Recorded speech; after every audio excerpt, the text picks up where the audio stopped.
This is a lesson in right-hand string crossings. And I'm using an example from one of my technique books, but watch the video for free and you can pick up the exercise from the video and just get all the tips and learn from that. But if you want to pick up the book, there's a link for that underneath the video. I have two technique books, one kind of with tab, it's shorter, and then a really long, very comprehensive technique book that has notation only. So what I'll do is I'll demonstrate the exercise first, and then I'll talk to you about what string crossings are and why they're important and what we need to think about when we're talking about string crossings. So we'll be talking about two different types, regular string crossings and awkward string crossings. So the exercise uses the 6th string, the 3rd string, and the 2nd string. So 6, 3, and 2. And we'll be using our thumb on the bass string. And then for the regular string crossing, we'll use I on the 3rd string and M on the 2nd string.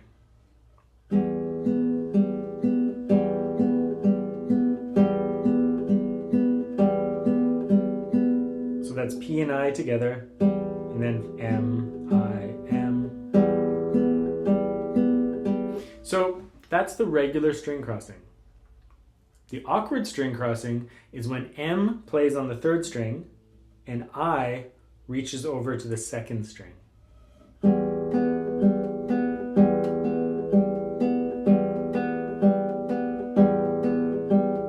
So regular string crossing, I am.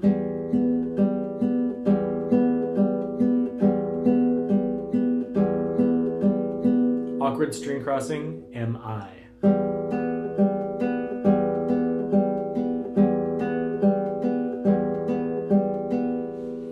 So let's talk about this and these terms. So a regular string crossing with I on the 3rd string and M on the 2nd string makes sense because the I finger is closer to the thumb, so it makes ergonomic sense that it plays on the 3rd string, and the M finger, which is further away from the thumb, plays on the 2nd string. So it's just very ergonomic that our right hand goes down on those particular strings. An awkward string crossing is when the I finger is going to reach out further, even though it's closest to the thumb, it reaches out to the 2nd string. So we call that an awkward string crossing because it doesn't feel quite as ergonomic. But awkward string crossings happen all the time in your playing, right? Even when you play a normal scale. If I start with the I finger, the first string crossing is normal because it's I, M, but then when I go to the 3rd string, there's an awkward string crossing. The M finger plays on the 4th string and the I finger reaches up to the 3rd string. So it happens naturally all the time. And students, when they're playing, they often will stumble when they have an awkward string crossing. So that's one reason why we might want to practice these, is that students have a tendency to stumble when they're doing them. The other reason is that when you look at your music and the right hand fingering on your music, you'll notice that people try to finger the music to avoid awkward string crossings. Sometimes it's unavoidable, but in specific situations, they'll especially in those RCM books, for example, they'll throw in the A finger specifically to avoid an awkward string crossing. And that's important. It's important to know what an awkward string crossing is so you can finger your own music appropriately. But at the same time, you want to be so comfortable with awkward string crossings that if you choose to just alternate your fingers through a piece, that you can just play through it. That it doesn't matter, right? That way you don't have to you don't always have to care if there's an awkward string crossing because you're so good at them that it doesn't even faze you. You just play right through it. Just like when you're playing scales, if you practice it enough, those awkward string crossings don't feel like anything. We're just alternating our fingers through and it's easy. It's like you just get good at it. But certainly there's other situations such as arpeggio textures where the awkward string crossings can be noticeably difficult to play. So we've already gone over the exercise. Now you can play the exercise as one continuous thing. So I am...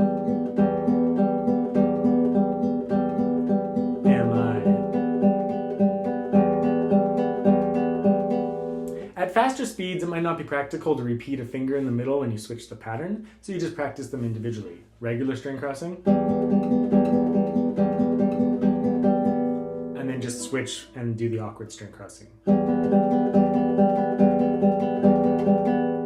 You can also do the same thing with M and A. So the regular string crossing would be M on the third string and A on the second string.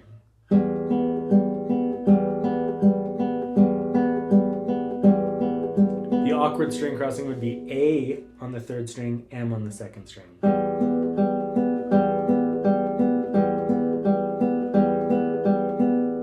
As one continuous exercise. If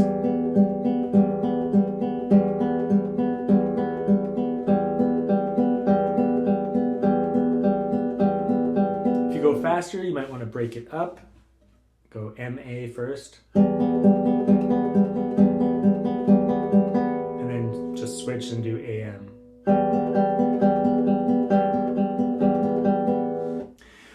Technique tip, when you're switching to the awkward string crossing, don't use a different hand position. So when you switch to the awkward string crossings, don't change your hand position. So watch. Regular string crossing.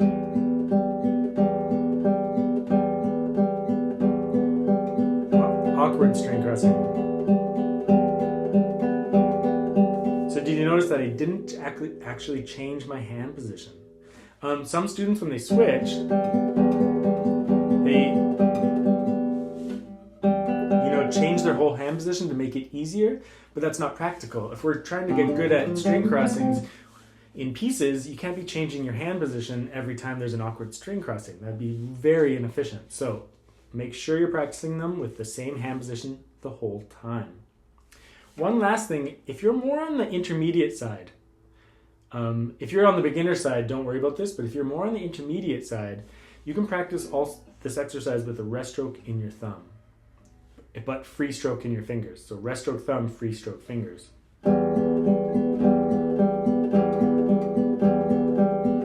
the awkward string crossings, or with M-A.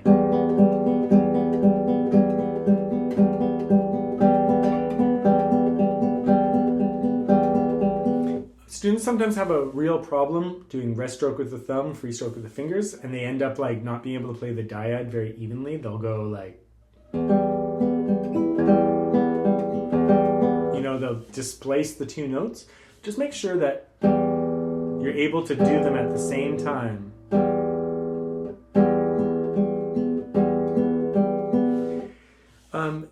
Doing that rest stroke with the thumb can be a very stabilizing effect on your right hand technique, and it can be used to great advantage in lots of pieces. So it's a technique that you want to become comfortable with. Usually it might take a week or two to get very comfortable with that, so give it time for sure. If you're more on the beginner side, you can avoid it for now, but come back to it. Intermediates, you should just dedicate some slow, careful practice to the technique until you're able to do it. So in my other technique book, the longer one that has notation only, there's like 100 open string exercises at the beginning, including lots of awkward string crossing exercises, so you can check that out. But this book kind of just introduces it to you and gets it going. These exercises are in lots of books. There's only so many things you can do with 6 strings, so you'll see them in other books as well. But it's something you want to consider because it not only is a technique thing that you can practice, but it informs you as to what good right hand fingering might be. And it might inform you too when you're looking at your music why someone might have chose to finger something in a certain way. They might be avoiding the string crossings. Or other times they might say alternate your fingers through the whole piece and they're trying to tell you to get comfortable with string crossings. But it gets your mind thinking about technique in this way.